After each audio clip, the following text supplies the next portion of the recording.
Pemirsa, terkait banjir bandang yang terjadi di Desa Kelabat, Minahasa Utara yang terjadi pada 18 Maret yang lalu, Bupati Joneganda menduga ada aktivitas penebangan liar di kaki Gunung Kelabat. Tim dari unsur TNI dan Polri dikerahkan untuk memeriksa lokasi. Akibat banjir bandang yang menerjang Desa Kelabat, Kecamatan Dimembe, Kabupaten Minahasa Utara pada 18 Maret 2023 yang lalu. Sejumlah akses jalan tertutup material berupa lumpur dan potongan kayu. Bupati Minahasa Utara Joneganda yang sudah turun langsung melihat kondisi di lokasi bencana menduga aktivitas penebangan liar jadi penyebab. Berdasarkan hasil pengamatan kasat mata, yang saya lihat material-material yang ikut terbawa di banjir bandang tersebut adalah pohon-pohon bekas dipotong.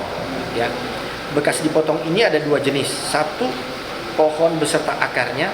Bagi persepsi kami bahwa pohon ini sudah busuk karena kan pohonnya sudah ditebang, akarnya juga sudah tidak mampu menahan tanah sehingga ikut hanyut, tidak mampu lagi menahan abrasi atau air hujan yang deras. Yang kedua, ada potongan-potongan tertentu yang mungkin potongan-potongan ini tidak berguna atau tidak bermanfaat setelah pasca pemotongan yang dibutuhkan dalam satu hasil potong pohon itu.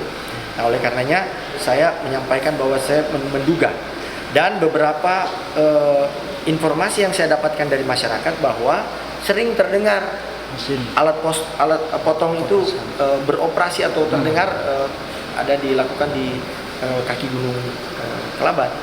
Bupati Jaune juga mengatakan tim dari unsur TNI dan Polri sudah dikerahkan untuk mengecek sejumlah area di Gunung Kelabat. Hari ini juga dari tim dari Dandim dan dari Polres juga sekarang tadi sempat menuju ke titik 1000 meter di atas permukaan laut.